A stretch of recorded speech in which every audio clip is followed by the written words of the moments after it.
لوگ اپنی ضروریات زندگی کمانے کے لیے میدان میں آئے تو وہ اس طرح کی کچھ دوڑ میں ہم سب لوگ شامل ہو گئے کہ ایک مخصوص سی مادہ پرستی، ایک مخصوص سا مزاج، دولت کی اینک سے ہر چیز کو دیکھنے کا، تو ڈھیر سارا کوئی شخص اچھا ہے، اس میں بہت بڑی تعداد میں بھلائیاں پائی جاتی ہیں، اتنی زیادہ بھلائیاں کسی میں پائی جاتی ہیں، اتنا پیارا آدمی ہے، اتنا شستہ اس کا مزاج ہے، لیکن ہم جب کسی سے ملتے ہیں تو ہم یہ دیکھتے ہیں کہ اس کی ساری اچھائیاں اپنی جگہ پر پتہ چلے نا کہ وہ ہمیں کیا دے سکتا ہے، ہمارے کس کام آ سکتا ہے، ہمارے لیے کتنا نفع بخش ہو سکتا ہے، ہمارے لیے کتنا سود مند، یعنی وہ مزاجوں میں جو خاص نرمی ہونی چاہیے تھی، اور جو حضور نے فرمایا کہ تم میں سے بہتر وہ ہے جو لوگوں کے لیے نفع مند ہے، وہ والا مزاج نہیں بلکہ کچھ لینے کا۔ تو حضور علیہ الصلوۃ والسلام کو اللہ تعالیٰ نے رحمت بنا کر بھیجا، اس رحمت کاملہ ہی کی وجہ تھی کہ حضور نہ ظاہری طور پر بھی لوگوں کے جو روزمرہ کے معاملات تھے اس میں بھی بڑی خیر خواہی کے جذبات رکھتے تھے۔ نبی پاک علیہ الصلوۃ والسلام عام لوگوں کے بیچ اٹھتے بیٹھتے، ان کے ساتھ کھاتے پیتے۔ سرور کائنات کا طریقہ یہ ہوتا کہ اگر غلاموں میں سے کوئی بیمار ہو جاتا تو تیمارداری کرنے تشریف لے جاتے، صبر کی نصیحت کرتے، اللہ کے حبیب علیہ الصلوۃ والسلام اس کے لیے مناسب دوا بھی تجویز کرتے، دعا بھی فرماتے۔ حضور نے فرمایا اگر تم میں سے کسی شخص کہ ہاں کوئی خوشی کا موقع ہو تو وہ مختار ہے، دعوت دے نہ دے، لیکن اگر کسی کا انتقال ہو جائے تو مجھے خبر ضرور دینا، میں جنازے پڑھنا چاہتا ہوں۔ ایک مقام ایسا بھی آیا کہ جہاں میرے نبی پاک علیہ الصلوۃ والسلام نے فرمایا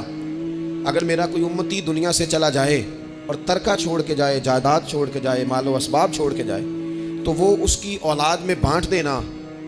لیکن اگر اس کے ذمے قرضہ ہو تو میرے پاس آ جانا، میں اس کا قرض ادا کر دوں گا۔ نبی پاک صلی اللہ تعالیٰ علیہ وسلم نے اپنی رحمت کے ساتھ امت کو جو حصہ عطا فرمایا، اور جس طرح سے حضور سید عالم صلی اللہ تعالیٰ علیہ وسلم نے ہمیں یہ اسباق پڑھائے، اس طرح ہونا نہیں چاہیے تھا جو ترتیب آج دنیا میں لگ گئی ہے، اور جس انداز میں مسلمان اپنے صبح و شام گزار رہا ہے۔ آپ یقین کریں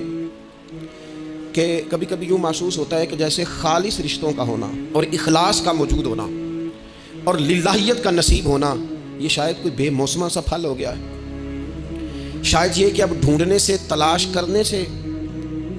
بھی ایسی چیزیں میسر نہیں آئیں گی کہ لوگ اللہ تعالیٰ کی رضا کو پیش نظر رکھیں۔ اور پھر اب تو اس طرح کا ماحول ہو گیا ہے کہ چونکہ زیادہ لوگ جھوٹ بولتے ہیں اللہ ماشاء اللہ، تو بیچ میں سچ بولنے والا عجیب لگتا ہے۔ چونکہ زیادہ دکانداری ہوتی ہے تو کوئی اخلاص کا مظاہرہ کرتا ہے تو وہ عجیب لگتا ہے۔ چونکہ زیادہ اللہ معاف فرمائے کہ دھوکہ دہی کا بازار گرم ہے تو اب یوں محسوس ہوتا ہے کہ جیسے کوئی بندہ کہہ رہا ہے میں صحیح سے چلوں گا تو لوگ سمجھتے ہیں شاید کوئی اداکاری کر رہا۔ حضور علیہ الصلوۃ والسلام نے جو لوگوں کے حق میں اپنی طبیعت میں نرمی پیدا کی، آپ یقین کریں بڑے سارے لوگوں سے ملنے کو جی چاہتا ہے لوگوں کا، ان کے پاس جانے کو، بیٹھنے کو، من کی باتیں کرنے کو۔ بہت سارے لوگ ایسے ہوتے ہیں جن کے بارے میں ہماری خواہش ہوتی ہے کہ بندہ بڑا اچھا ہے، لیکن اس کے پاس اگر چل کے جائیں گے تو ہمارے سٹیٹس کا کیا بنے گا؟ اگر ہم جا کے اس کی مجلس میں بیٹھ گئے تو وہ جہاں ہم خود میرے مجلس تھے اس کا کیا بنے گا؟ اگر ہم کسی شخص کی طرف بڑھ گئے، آگے بڑھ کے ہم نے 2 قدم آگے جا کے گرم جوشی سے اس کا استقبال کیا تو کوئی شخص یہ نہ سمجھ بیٹھے کہ یہ تو کوئی لو سٹینڈرڈ رکھتا ہے۔ ہم نے وہ اس طرح کے بیج بوئے ہیں انانیت کے کہ ڈھیر ساری تکلیف لوگوں کو ہماری وجہ سے ہوتی ہے، بہت سارے لوگ آزمائش کا شکار ہوتے ہیں، بعض لوگ آ جائیں،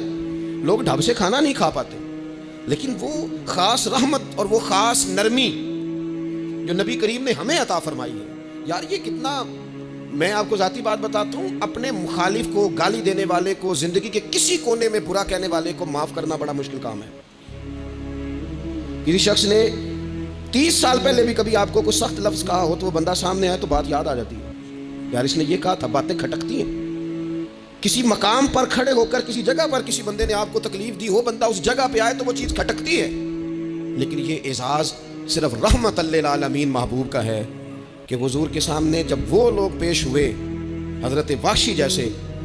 کہ جنہوں نے پورا وجود کاٹ دیا تھا حضرت امیر حمزہ کا، اور کان، ناک، آنکھیں نکال دی تھی، انہوں نے آ کے عرض کی حضور ہمارے جیسے گناہگار بھی آئیں تو معافی ہو جاتی ہے؟ فرمایا ہو جاتی ہے تو پڑھ کلمہ، ہم فوراً ہی معاف کر دیں گے۔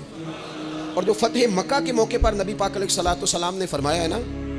فتح مکہ کے موقع پر، وہ تو بات ہی بڑی انوکھی ہے۔ انہوں نے کہا تھا آپ ہم سے کیا سلوک کرنے والے ہیں؟ تو فرمایا سلوک کیا کرنا ہے؟ جو پیچھے ہو چکا ہے نا اس کا ذکر بھی نہیں کرنا، کتاب کے پچھلے صفحے پلٹنا ہی نہیں، یاد ماضی یہ عنوان چھیڑنا ہی نہیں، جو ہو گیا سو ہو گیا۔ یہ خاص رحمت کاملہ اللہ تعالیٰ نے اگر عطا فرمائی ہے تو میرے اور آپ کے پیارے رسول ہی کو عطا فرمائی ہے۔